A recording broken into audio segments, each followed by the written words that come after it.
Bem-vindos ao podcast da Voz. O meu nome é Susana Machado, trabalho na área da comunicação e desenvolvimento organizacional e tenho comigo hoje o João Sevilhano, psicólogo e consultor. Mas, João, podes-te apresentar, por favor?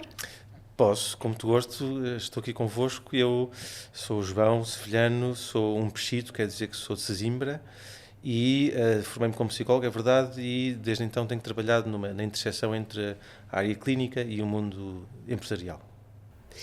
O que nos juntou, digamos assim, foi a paixão que temos pela comunicação e pela conversação. E depois a parte da tecnologia. Lembro-me que tu falaste uma altura da tecnologia da conversação e isso chamou-me bastante a atenção.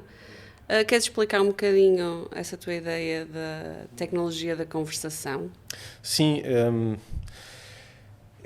se quiseres é quase um artifício de comunicação, mas eu gosto de utilizar a palavra tecnologia para desativar a conversação, para explicar que muitas vezes andamos à procura de inovações, de novas ideias sobre como interagir melhor e como trabalhar melhor, por exemplo, quando temos à nossa disposição há muito, muito tempo uma tecnologia, com aspas ou sem elas, que é a capacidade de termos de conversar uns com os outros.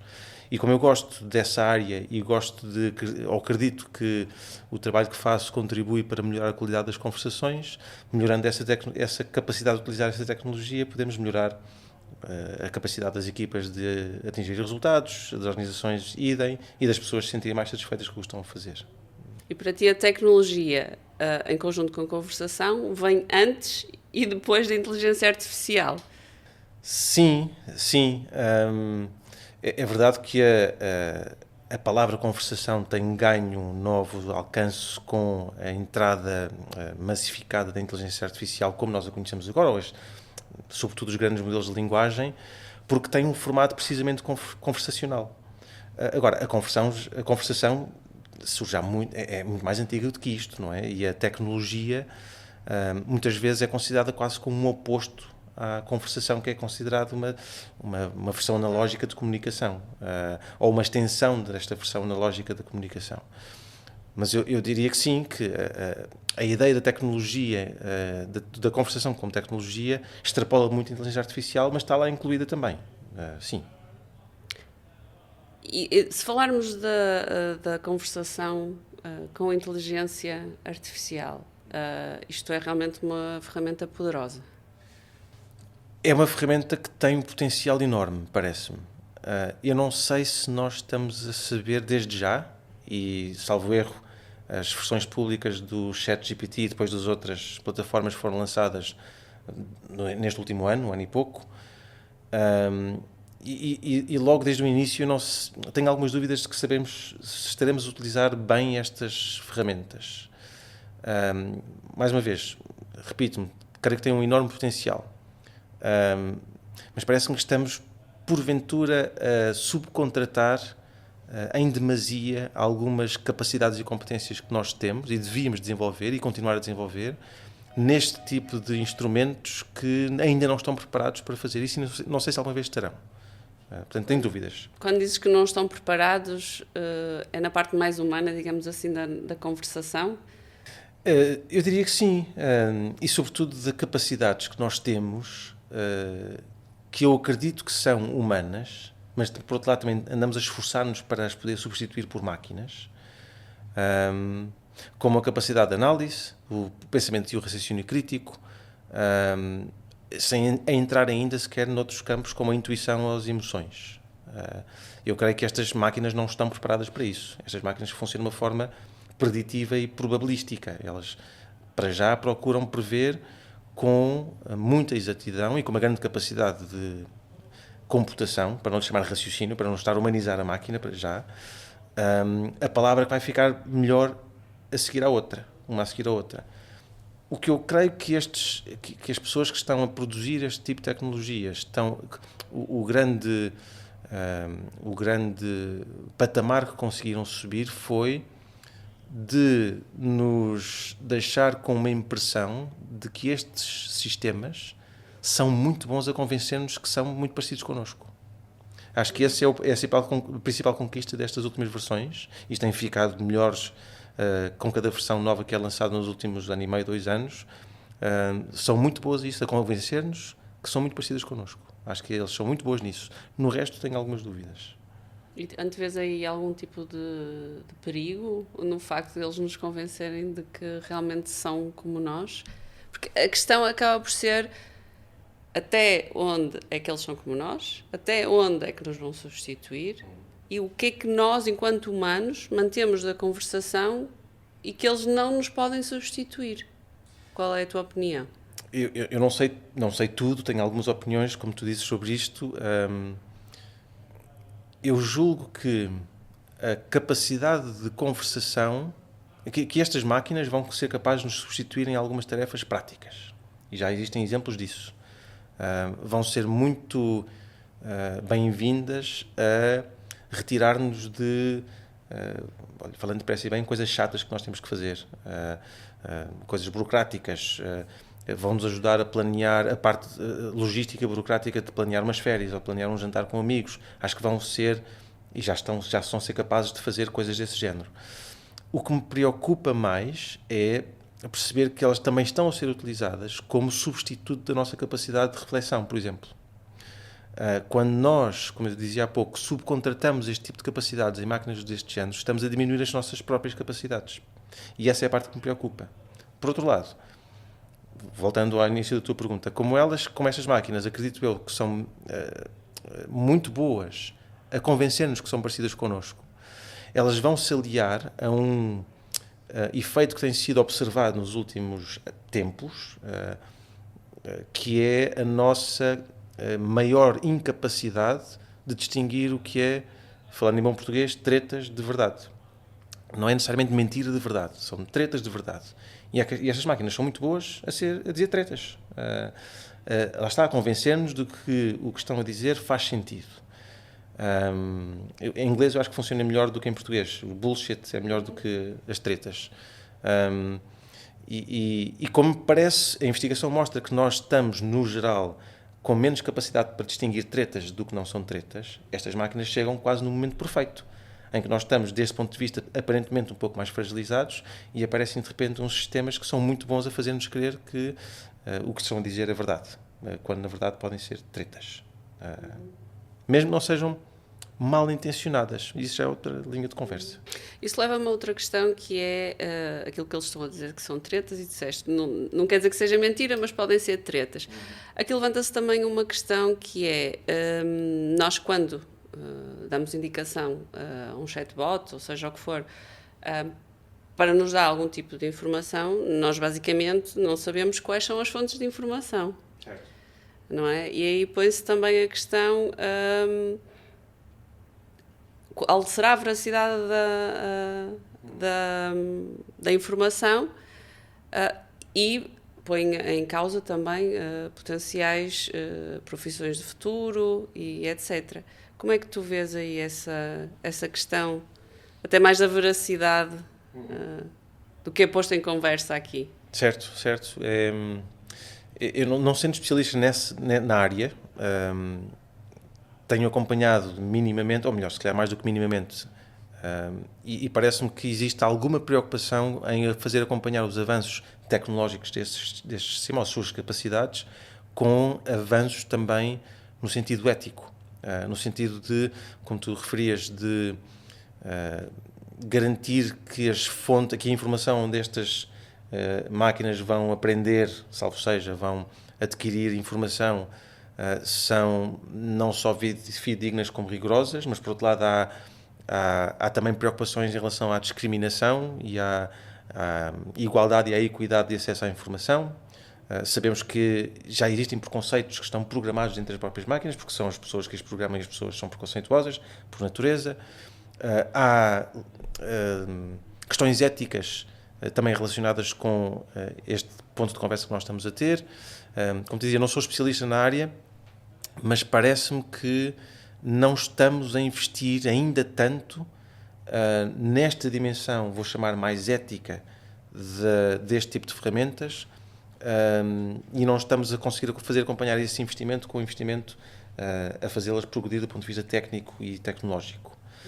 Portanto, há um risco grande desse ponto de vista. Até porque, lá está, do que eu entendo do funcionamento destes sistemas, eles, como eu dizia, procuram convencer-nos o que estão a dizer faz sentido.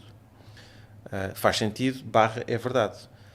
Se aliarmos isso a uma suspeita em relação às fontes de informação, então tornamos uma situação bastante difícil para nós próprios, porque ficamos a acreditar em construções que têm uma base duvidosa.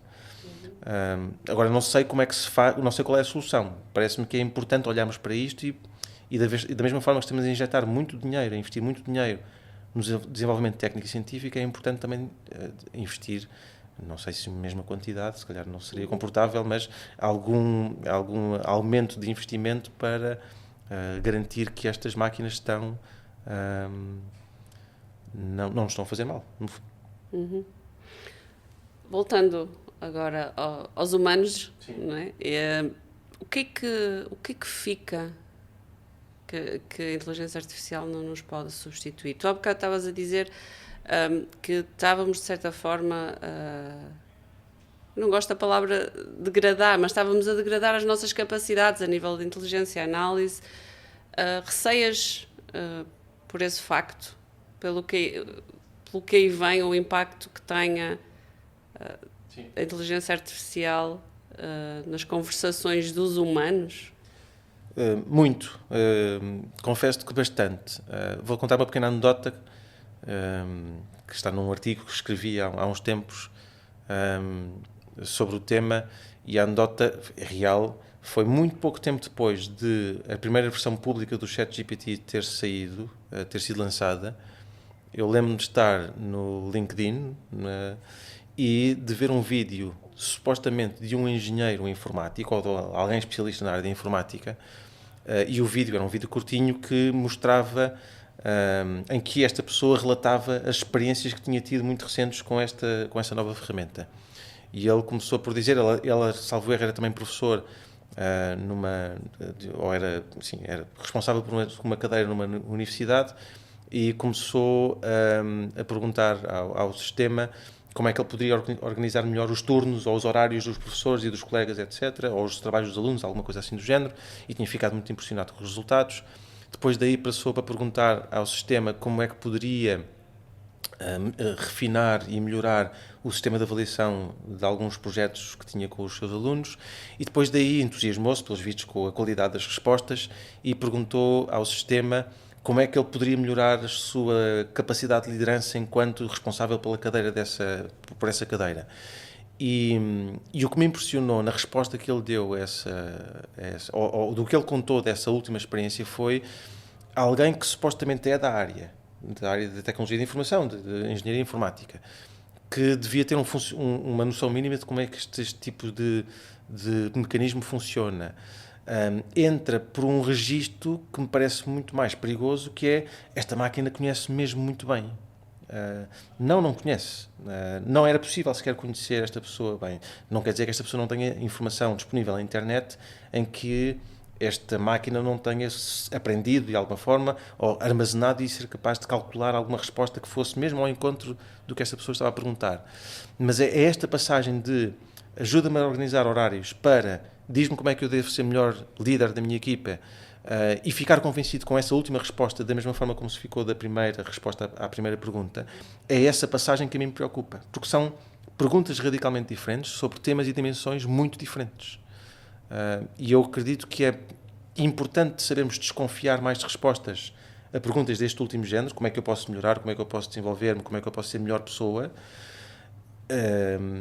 e confiar numa máquina para nos dar uma resposta desse sentido, e confiar nessa resposta, do que analisar uma folha Excel ou uma apresentação ou um documento e ajudar-nos a fazer uma espécie de revisão do texto. Eu confio para essas tarefas, já confio bastante, agora para estas outras não. Mas isto não responde à tua pergunta, parece-me, não é? De como é que nós nos podemos manter humanos no meio disto. Sim, e é um bocado também, porque esse deslumbramento que tu acabaste de relatar é o que acontece hoje em dia nas empresas. As empresas estão deslumbradas, disponibilizam a inteligência artificial e os chatbots e etc. aos seus colaboradores, pedem para usar, porque realmente a nível de produtividade e eficiência acaba por fazer muito mais rápido determinadas tarefas. Contudo, existe outra questão, ou melhor, se calhar devolvo-te a pergunta, pondo a inteligência artificial a funcionar nesses aumentos de produtividade e eficiência, o que é que fica a faltar, ou como é que se pode integrar estas duas coisas, não é? Nas organizações? Bom, eu tenho alguma noção de que a resposta que eu ia começar a dar esta tua pergunta, que acho muito interessante, levar-nos-ia por muito mais tempo que nós tínhamos disponível para esta nossa conversa. Mas eu diria que, assim, alguns apontamentos muito tem que ver com uma necessidade de obter respostas, que eu não sei se é verdadeira. Ou melhor, é verdadeira no sentido em que existe, mas estas máquinas também satisfazem esta nossa crescente necessidade de obter respostas rápidas, eficazes e eficientes. E essa pode ser uma sedução que estas máquinas que nós próprios criamos para nós próprios, em que temos estes sistemas que nos dão respostas muito imediatas e aparentes. O que é um lado bom da coisa, digamos assim. Agora, qual é o lado perigoso da coisa, a teu ver? O lado perigoso é quando as respostas, as perguntas que nós fazemos não são de resposta, não são nem devem ser de resposta rápida, imediata, eficaz e eficiente. Quando os temas são complexos, quando são subjetivos e quando são relativos. Quando falamos deste tipo de temas, eu creio que pode ser interessante também educar, porque estas máquinas também aprendem com a utilização constante que nós fazemos delas. O que quer dizer que nós também estamos a ensiná-las, de alguma forma, de que nós o que gostamos é de fazer perguntas e de receber as respostas. E depois vamos fazendo uma espécie de edição das respostas quando não gostamos delas. Eu não gosto muito disso dessa forma. Por favor, faz mais desta maneira. Ou não consideraste este aspecto e gostava que considerasses. Até temos a resposta que conseguimos. E este trabalho, podemos alegar que é mais rápido do que estar a pensar por cabeça própria. Mas lá está. Voltamos ao mesmo aspecto, ao mesmo ponto anterior. Eu não sei se pensar pela cabeça própria não nos ajuda a desenvolver outras capacidades que sejam muito importantes para nós, que nos vão ajudar precisamente a distinguir-nos das máquinas que nós próprios criamos e que nos vão ajudar em algumas tarefas. Portanto, ao estar a utilizar desta forma de pergunta-resposta imediata, eficaz e eficiente, não estaremos também a criar uma situação para nós próprios em que vamos definhando ou degradando, utilizando a palavra que usaste há pouco, cada vez mais.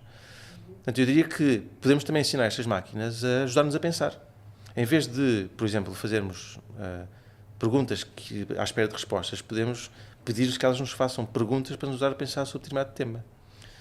Já quem tenha documentada a utilização deste género, deste tipo de sistemas. Eu acho interessante. É quase que voltar do avesso a lógica com que criamos este tipo de sistemas, para nos ajudar a nós a mantermos no que porventura em que poderemos ser indispensáveis, que é precisamente a nossa capacidade de associação muito rápida e de vinculação entre uma dimensão mais analítica e uma dimensão intuitiva e emocional.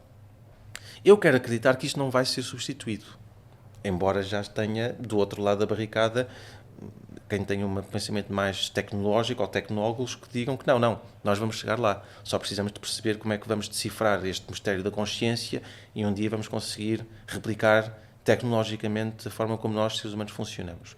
Eu tenho dúvidas que alguma vez lá cheguemos. Se as minhas dúvidas penderem para o sentido de dar razão a esses tecnólogos, então aí ficarei mesmo assustado. Até lá, acho que temos muito caminho a fazer. Temos caminho a fazer no sentido de não perder capacidades que, por outras tecnologias, já fomos perdendo, na minha perspectiva, e não estou só a falar da memória e da atenção, estou a falar de outro tipo de capacidades, como, por exemplo, a nossa capacidade para resistir à necessidade de ter os desejos satisfeitos de forma imediata. Há quem diga que, de forma mais simples, é a capacidade de tolerar a frustração, por exemplo. Parece-me que estamos todos a caminhar num sentido em que estamos cada vez menos tolerantes. Mas essa é a tal a zona de conversa que nos abriria para outra conversa e provavelmente não teremos tempo de preencher todo esse espaço. Uma das coisas que começa a ser difícil é a distinção depois entre o que é humano, o que é artificial. No meu caso, Eu agora tenho uma Alexa em casa, Sim. Não consegui combater à exaustão o facto de ter uma em casa, mas senti a necessidade de explicar aos meus filhos que aquilo não era um ser humano, que eles falam com ela, não é? E ela responde-nos, porque, olha, mas isso não é, não estás a falar com uma pessoa. Acreditas que nós estamos preparados para estes desafios e há um limite até onde é que esta tecnologia pode ir, até mais a nível ético? Ou vai-se misturar de tal forma as duas coisas?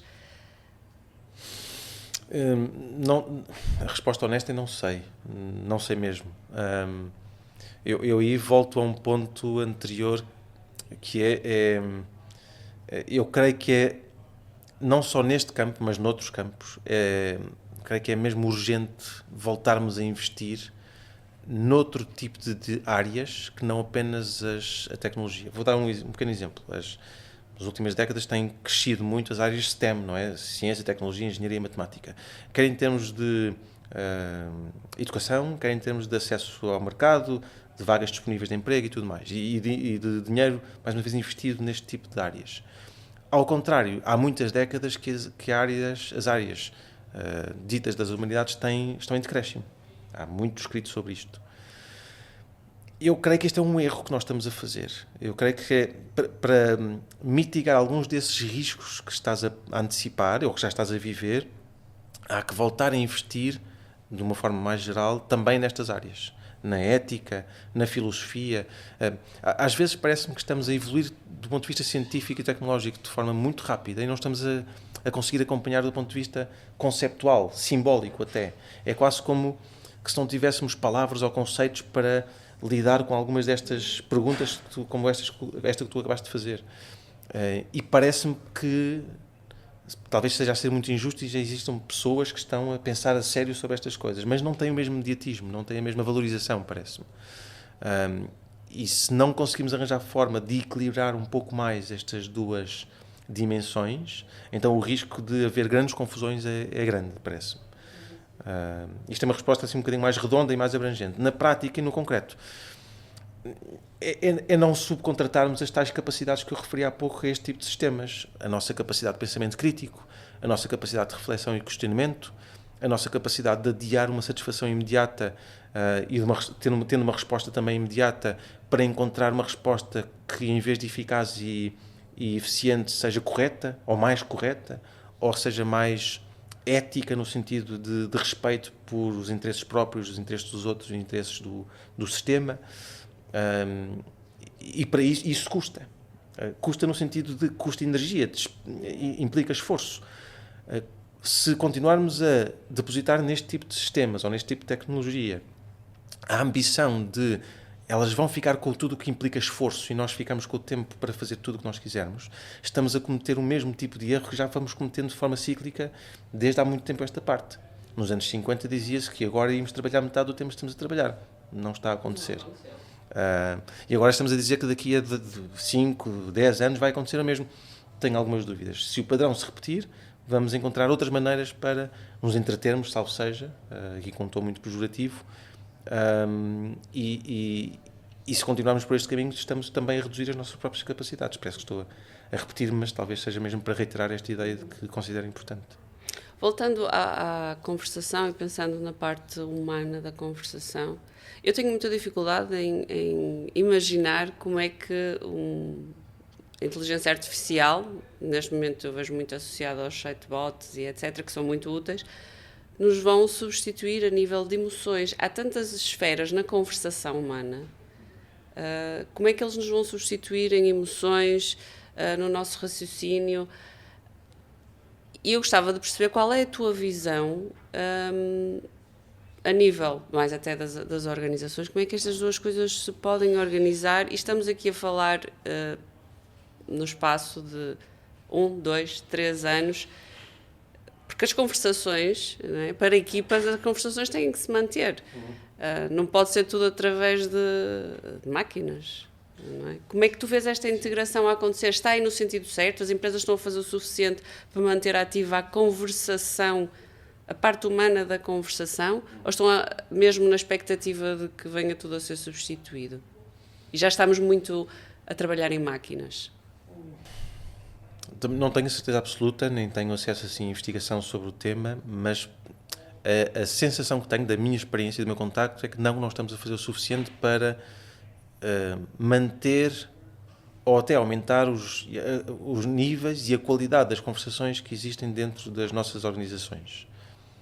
E parece-me que a forma como estamos a procurar introduzir este tipo de ferramentas de inteligência artificial são muito no sentido dos ganhos em termos de produtividade e de eficácia e de eficiência.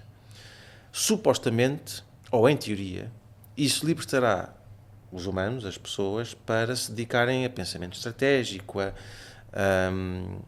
porventura a trabalharem menos, delegando mais nas máquinas, mas até já se fala mas a partir do momento em que as máquinas estiverem realmente mais autónomas e mais capazes, faz sentido, por exemplo, pagar salários ou não, ou que tipo de compensação é que esse tipo de sistemas podem ter, e por outra, que organização diferente com os humanos é que nós podemos criar para que as pessoas continuem a ter o seu local de trabalho e o seu espaço de trabalho, mas ao mesmo tempo possam ter, por exemplo, mais equilíbrio com a sua vida pessoal e familiar. Mas eu parece-me que este tipo de reflexão extrapola as organizações, porque para tal poder acontecer, a própria forma como estamos organizados no geral precisa de mudar. As escolas, os serviços, a educação, tudo precisa de mudar para acomodar essas mudanças. E eu parece que estamos, desse ponto de vista, muito longe. E vamos, às vezes por tentativa e erro, outras vezes de forma mais pensada, fazendo alguns testes. Eu creio que esse será o caminho, será ir testando, mas não tendo apenas por ambição os ganhos de produtividade e de eficiência e de eficácia. Eu acho que podemos ter também como ambição os ganhos em termos de qualidade das relações humanas, de qualidade dos espaços de trabalho que nós criamos, qualidade do próprio trabalho que é produzido, com ou sem o auxílio das máquinas. Vai ser certamente com o auxílio destas máquinas, e cada vez mais sofisticadas e muito rápido, parece-me. Mas é quase paradoxal, é quase como se nós, para conseguirmos aproveitar mesmo estes avanços, tínhamos que abrandar e que parar, ou até parar, para pensar mais e melhor sobre o que é que estamos a fazer. E não sei se estamos dispostos a fazer isso. É essa parte que me digo, que não sei se estamos a investir o suficiente para conversar a sério sobre estes temas, e não apenas estar a fazer testes sobre o motor que já está em funcionamento.